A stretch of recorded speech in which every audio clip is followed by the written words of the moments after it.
Hi, I'm so happy to be here and thank you so much for inviting me to speak. Today has been an incredible, so many dots have been connected, stories and projects that have inspired me. So thank you for your stories today.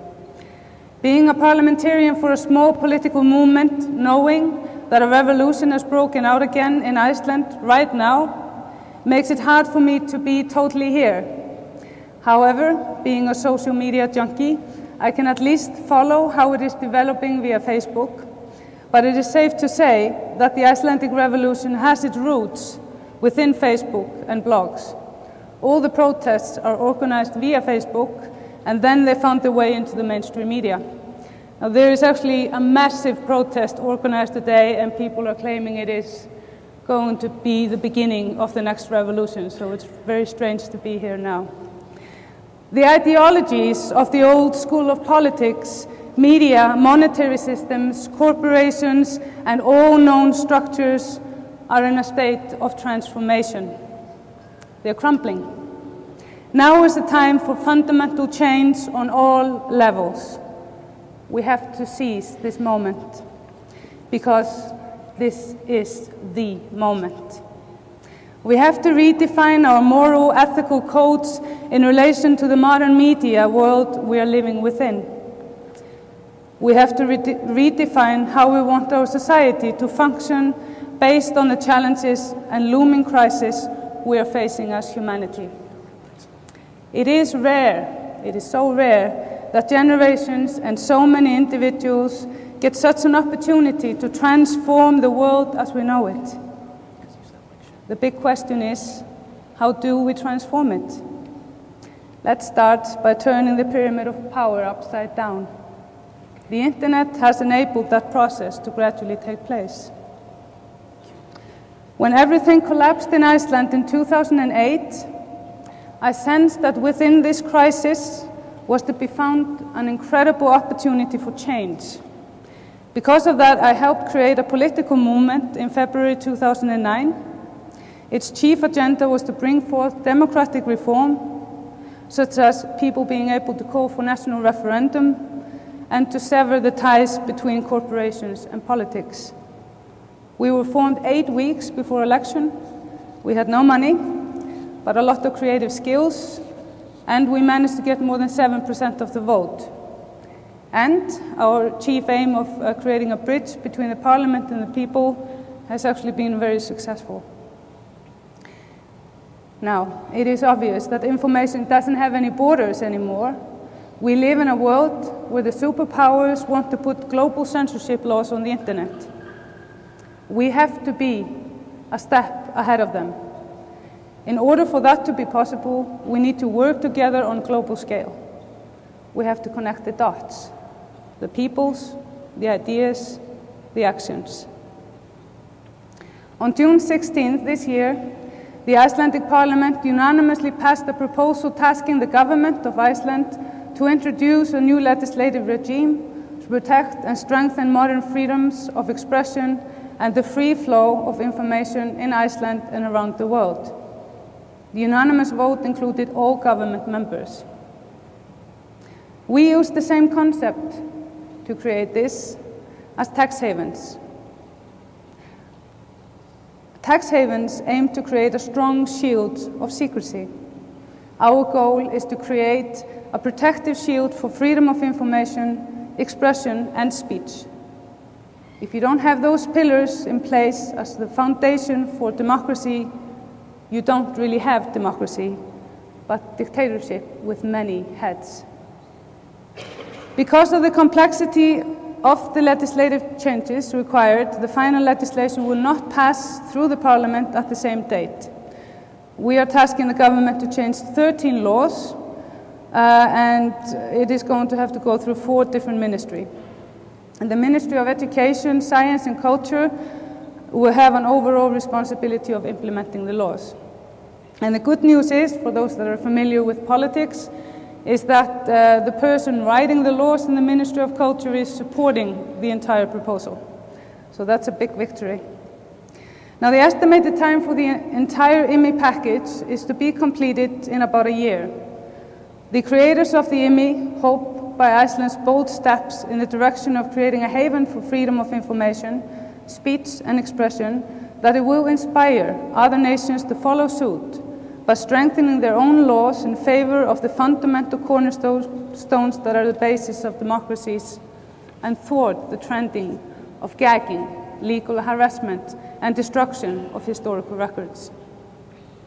This proposal was created by international collaboration of lawyers, MEPs, and organizations such as WikiLeaks and Index for Censorship.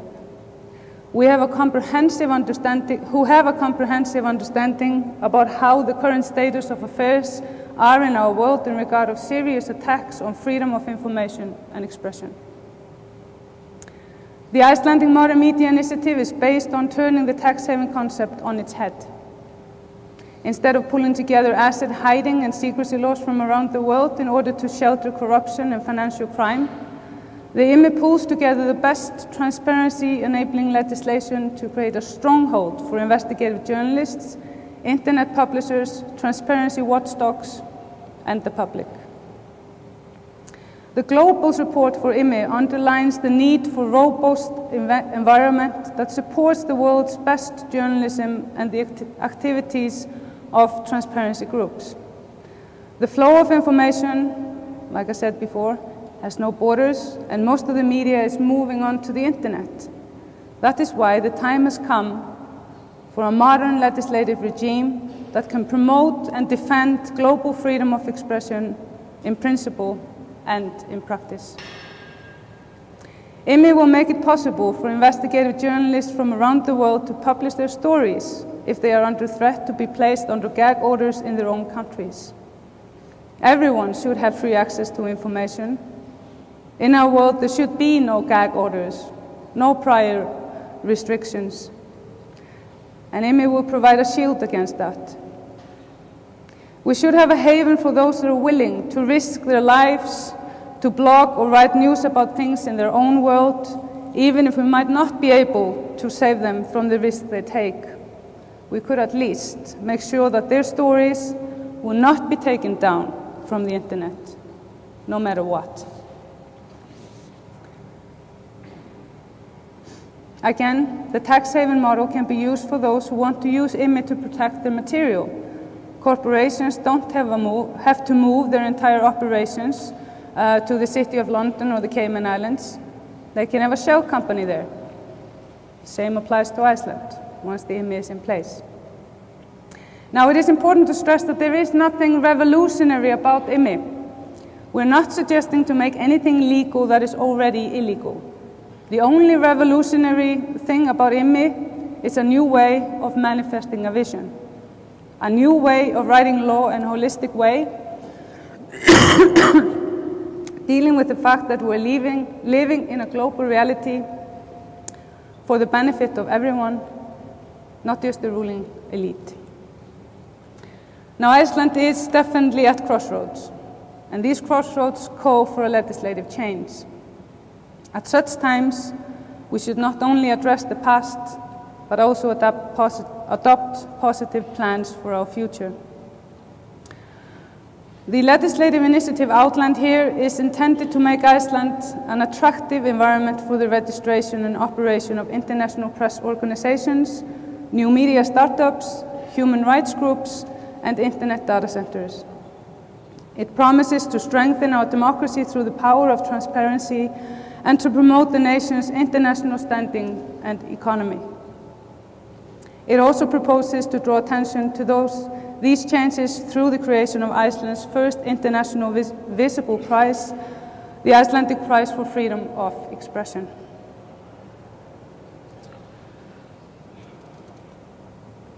The world's media is moving on to the internet, allowing publishing from any location. Whether a newspaper like The Guardian is published online, out of Reykjavik or New York, is not felt by its readers. At the same time, there is a recognized crisis in quality journalism. Where to publish is now decided by factors such as distance and communication capacity. Server costs and legal environment, Iceland has the first two covered. It has fast undersea cables, to some of the world's largest consumers of information, the US and Europe. And its clean, green power and cool temperatures are attractive to those running internet services. No, I don't want to have a very long speech, so I'm going to cut it short. I don't want to bore you. Okay. So we can create a comprehensive policy and legal framework to protect the free expression needed for investigative journalism and other politically important publishing. While some countries provide basic measures, Iceland now has an opportunity to build an international attractive legislative package built from the best laws from all the nations in our world.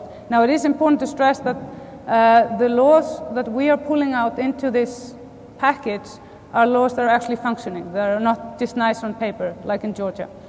And the reason why we chose to take all these laws that are already in place instead of writing our own was because if our law, because we're very few, only 315,000 people, so many fear that we could be attacked. But if our laws will be attacked, then, for example, the Swedish law that we're basing our law on will be under attack as well. So this is very important for the future of this.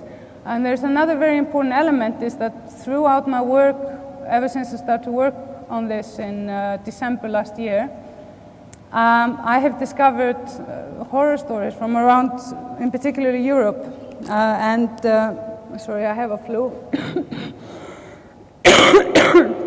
And the UK seems to be in the worst shape, probably China, UK, Russia, or maybe it's China, Russia, UK. But I have found that it is very important that we start to communicate, both journalists, MPs, and NGOs, to sort of be a step ahead of those that want to take these freedoms away from us. So I have decided that in the next 2 months or so, I will found, instead of IMI being the Icelandic, I want to make it into the International Modern Media Initiative. And I invite anybody who wants to be a part of this group to be in touch with me or this man on the front row, Calix, who is assisting me with this, because in Iceland, MPs don't have any assistant. I was fortunate enough for the global community to bring me one angel to help me. But I think it is so important that we start to work together. And I think that this forum here has enabled people to come together that are like-minded and care for similar things, even if they come from very different places, be it in the corporate world or NGOs. So I'm not going to have this much longer, but I invite you to ask me questions, please. Thank you. Great.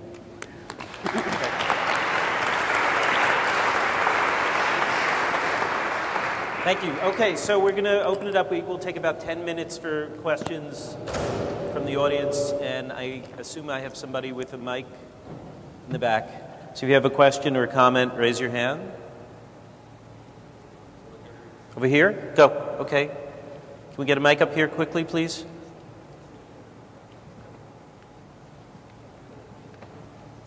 Here we go.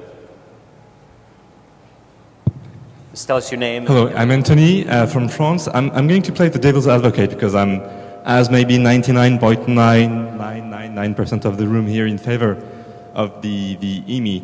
But how are you going to deal with countries, as in France, who are prone to censoring IP addresses? Because if you have The Guardian hosted in Iceland, clearly any national government could say, okay, I'm going to ban or to close this IP address inside my country. So do you have any ideas as to how you're going to address this particular issue that is clearly going to be in the minds of many national governments?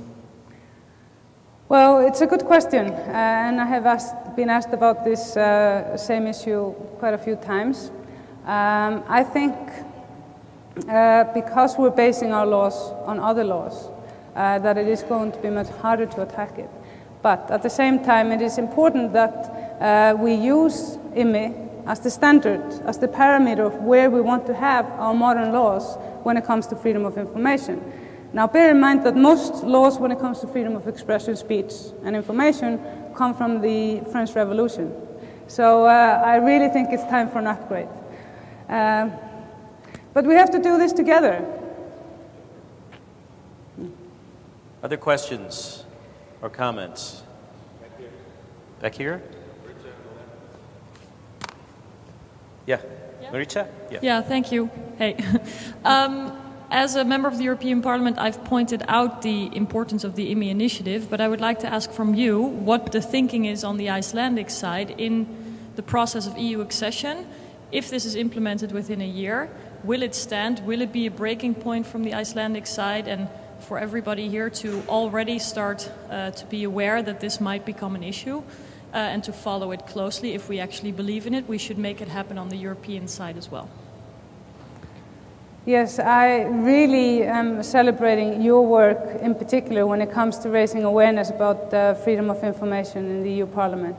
And I think that I have known the Icelanders are really weird, but you know, it's difficult to say if they will really want to join the EU or not. I don't think it's going to be a breaking point, but I do think that this is something that needs to be done on an EU level, and also through, for example, organizations like UNESCO. We really need to start to address this problem we are facing globally. And I think that the EU platform would be an ideal next step. I also want to say that the reason why we're weird now is because we were the most developed nation in 2007, according to the UN. Now we're just above Zimbabwe when it comes to sort of the figures. And people are obviously focused on just the aftermath of the collapse. But at times like this, if you are not familiar with the shock doctrine by Naomi Klein, this is really a good time for people who want to do good things in societies instead of just big corporations abusing the situation to get very unpopular laws through. So, I'm going to use the moderator's prerogative to ask a question, and this is partly drawn off the controversy over WikiLeaks, but what provisions in the legislation that you're working on would address the question of the information exposing people to harm, which is one of the controversies over the Afghan data that was posted on WikiLeaks. And the second would be not about powerful people being exposed, but ordinary people who may not realize that their privacy, that personally identifiable information is going to be combined in many more ways, and that if you create a haven, a free haven for information, are you also perhaps pushing us further to the destruction of personal privacy? What provisions do you take for those two types of concerns? well, for the second one, we already have quite strong laws when it comes to privacy issues. So we are not suggesting to change that. However, if there would be a court ruling on it, the difference with the Icelandic law and other laws would be that the public interest would be ruled as the priority. Mm-hmm. Now, I do think that when there are cases like that, it would usually not involve personal stuff, but rather material and information that is important for the general public. But the line here is very difficult to draw, and I guess it is just always going to be based on individual cases. But we already have strong laws for privacy issues like that. When it comes to the first question, that's a tricky one, and I don't really have a perfect answer for that. You know, how to deal with that sort of situation. Mm-hmm. We are basing our law on the Swedish one, which is shielding WikiLeaks currently with the Afghan war logs. One has to also appeal to the ethical standards of organizations that are working with whistleblowers and sources. So there will always be mistakes made, unfortunately, and they are not always dealt with legally. Okay, time for another question. I saw somebody in the back. Yes? The gentleman in the white shirt. Hey, the mic's not on, right? It's on now, I think. Yeah? No, we can't hear you up here. It was on. It just had a delay. Okay. Just speak loud then.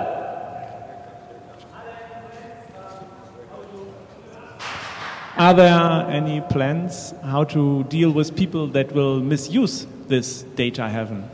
For example, organized crime, or talking about people and organizations. It sounds so good, but not all people are good all over the world, so maybe there will become some conflicts up. Well, there are endless ifs and, in our world, and there are always people that will try to exploit any law, such as our experience with the banksters in Iceland, that were basically looking, in Iceland there's a tradition to look at laws in a very sort of strictly the legal text, not the ethical. That is one of the big issues we're facing as a nation now. I am sure there will be people that will try to exploit this like anything else in our world. It is impossible to prevent exploitation of law. The best method we have as humanity is to raise our ethical standards. Sorry, I don't have. This is not going to be the magic bullet that is going to bring a solution to, investigative journalism globally and so forth. But it is definitely a step in the right direction.